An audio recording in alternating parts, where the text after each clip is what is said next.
आम्ही सर्व वराळे ग्रामस्थांनी आज पत्रकार परिषदेच्या माध्यमातून घेतली की आमच्या गावची एकूण गायरान जमीन 64 एकर, त्याच्यामध्ये शासनाने नियम अटी घालून दिल्याप्रमाणे 2009च्या जी गरज झाली होती त्याचं 17.5 हेक्टरमध्ये आमचं घराच्या नोंदी होऊन त्या लोकांचा टॅक्स आणि पाणीपट्टी चालू झालेली आहे. उर्वरित जागेमध्ये शासनाने 1994 साली आंध्रा प्रकल्पाचं पुनर्वसन म्हणून गावची 19 एकर जागा देण्याचा ठराव त्या ठिकाणी शासनाने संमत केला. त्या अनुषंगाने आम्ही सर्व ग्रामस्थांनी त्याला कुठल्या प्रकारचा विरोध केला नाही, कारण का आंध्रातले जे बांधव आहेत ते आमच्या तालुक्यातले आहेत.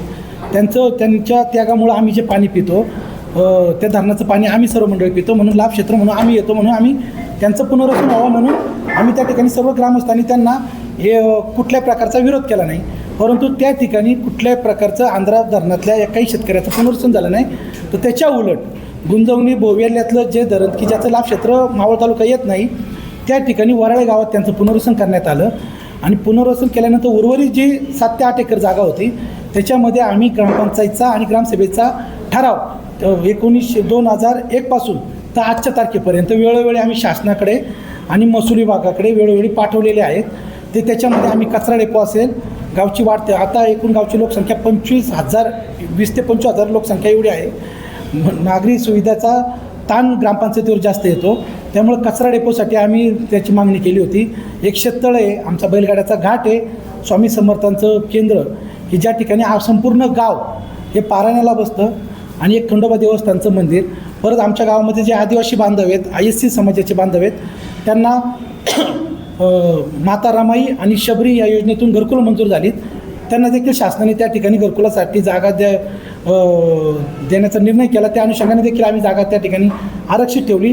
गावामध्ये जिल्हा परिषद शाळा आहे की ज्या गावचा तालुक्यामध्ये सर्वात जास्त पटसंख्या आहे, 600 पटसंख्या आमच्या वराळेगावची जिल्हा परिषद शाळेची आहे. त्या ठिकाणी एक 8वी ते 10वी हायस्कूल आहे, त्याचीच देखील पटसंख्या 250 ते 300 आहे. आणि त्या मुलांना खेळण्यासाठी ग्राउंडसाठी जागा, अंगणवाड्या वराळे गावामध्ये टोटल 8 अंगणवाड्या आहे, त्यातल्या फक्त 3 अंगणवाड्यांना इमारती. वाडेकर कोण आहे आणि कशा पद्धतीने तुमच्या इथे तापमान?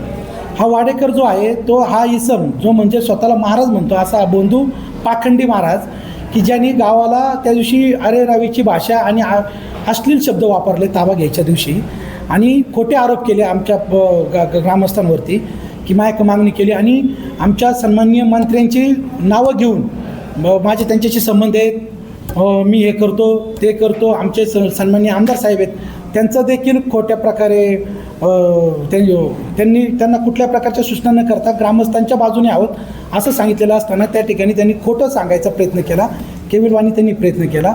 आणि हा वाडेकराचा संबंधित ज्या शेतकऱ्याला बंबाजी पवारला ऑलरेडी 2007ला शिरूरच्या एका गावामध्ये त्याचं पुनर्वसन झालं, त्याचंच परत पुनर्वसन 2011ला वराळेमध्ये कसं काय होतं.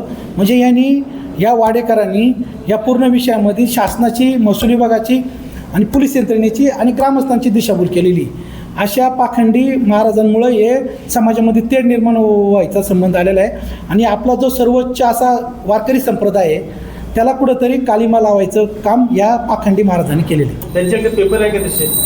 त्यांनी कुठल्या प्रकारचा पेपर आम्हाला दाखवला नाही. त्यांनी ज्यावेळेस ग्रामस्थ म्हणून आम्ही त्यांना अडवायला गेलो, सांगायला गेलो की आपण बसू, तर माझ्याकडे आहे म्हणलं दाखव पेपर, माझ्याकडे अमुक याचं पत्र आहे दाखव, नाही आमच्याकडे हे नाही. नंतर म्हणलं माझ्याकडे ताबा पावती आहे. आम्ही संबंधित तहसीलदार साहेबांशी संपर्क साधला पत्रकारांच्या माध्यमातून, ते त्या ठिकाणी लावले. तहसीलदार साहेब म्हणले कुठं जागा द्यायची हे मी सांगितलेलं नाही आहे. त्यांनी हट्टाच धरला मला इथं जागा पाहिजे. आणि आमचं सर्व ग्रामस्थांचं एवढंच म्हणणं आहे की हा वाडेकर कोण, तो बबन बांबाजी पवार आहे का?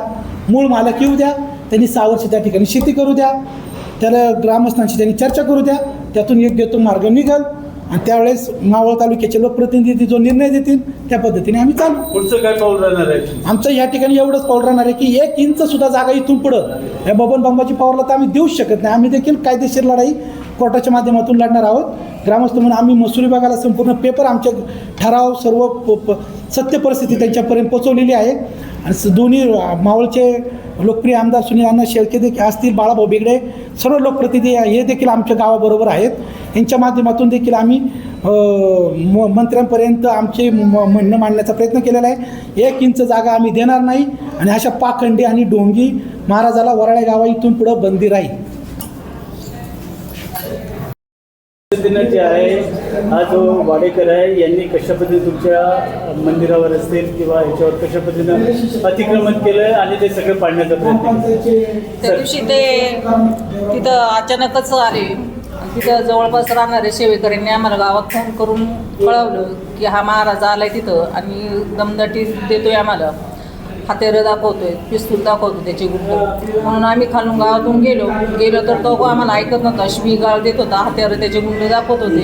आणि जे आम्ही स्वामी समर्थ केंद्राचं बांधकामाचा तो पाया भरलेला होता, तो करण्याचं काम जी शिबीने चाललेलं होतं, तो आम्हाला ऐकत नव्हता, शिवीगाळ करत होता. आम्ही मग गावकऱ्यांना बोलून घेतलं सगळ्यांना. तुम्हाला हत्यारं वगैरे दाखवले की त्यांनी? हो, दाखवली. आणि त्यांनी दाखवल्यानंतर आम्ही गावात फोन करून आमच्या लोकांना बोलून घेतलं सगळ्यांना. सगळं गाव आल्यानंतर ती लोक इकडं तिकडं आमच्याही लोकांना ती मारहाण करायला लागली. मारहाण करून परत त्यांनी पण शिवीगाळ केली. शिवीगाळ केल्यानंतर ते आमचे सगळं पूर्ण गाव तिथं आल्यानंतर त्यांनी पळून गेली. आमच्या आधी पोलीस स्टेशनला जाऊन ते तिथं कंप्लेंट नोंदवायला पुढाकाराने उभे राहिले. असं ढोंगी महाराज कंपनीमध्ये ह्या वाडेकरी फ्रॉड केलं. तिथं शिंदे वासुले ते भांबोलीमध्ये जी कंपनी आहे त्या कंपनीमध्ये त्यांनी काय ते फ्रॉड करून आणि अनेक ठिकाणी नाव घ्या त्याचं वाडेकरचं. चैतन्य महाराज वाडेकर, ते म्हणा. एक मिनिट ऐका.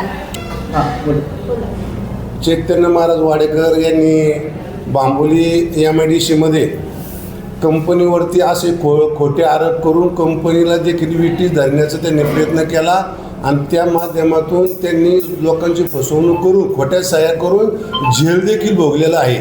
आणि त्यांना असं वाटलं तिथं केलं म्हणून वराड्यामध्ये बी आम्ही करू शकतो. आणि वराड्यामध्ये करीत असताना काही संबंध नसताना त्यांचा मात्र काही संबंध चैतन्य महाराज वाडेकरांच्या कुठली त्यांच्या नावावर जमीन नाही. बंबाजी पवाराचं म्हणतं आम्ही पॉवर ऑफ बॅटरने घेतलं, असं घेता येत नाही. आणि तरीसुद्धा ते दुसऱ्याच्या जमिनीवरती स्वतःचा ताबा करून गावाला विटी धरण्याचं काम करतात. ते महाराज आहे का होते? महाराज कायचे बोंधू महाराज आहे, ते बोंधू महाराज आहे. आणि महाराजपणाला उलट आमच्या संप्रदायाला ते कलंक लावितात. काय सांगणार तुम्ही याच्यावर बहिष्कार टाकायला लावणार का? नाही, पूर्ण आमचा मावळ तालुका बहिष्कार टाकणार, आणि टाकतील. काही इथून पुढे आहे ना त्या महाराजाला आमच्या मावळ तालुक्यामध्ये कोणी बोलवणार बी नाही. असं जर त्याचं चुकीचं कृत्य असेल तर महाराजपणाचं आव्हान आणायचा आणि समाजामध्ये महाराजपणाचे आव्हाने लोकांच्या जमिनी हडपायच्या. आणि दुसऱ्यालाच सांगतो तुम्ही जमिनी हडपल्या. आपलं नाव? मी सरपंच ज्ञानेश्वर मराठे.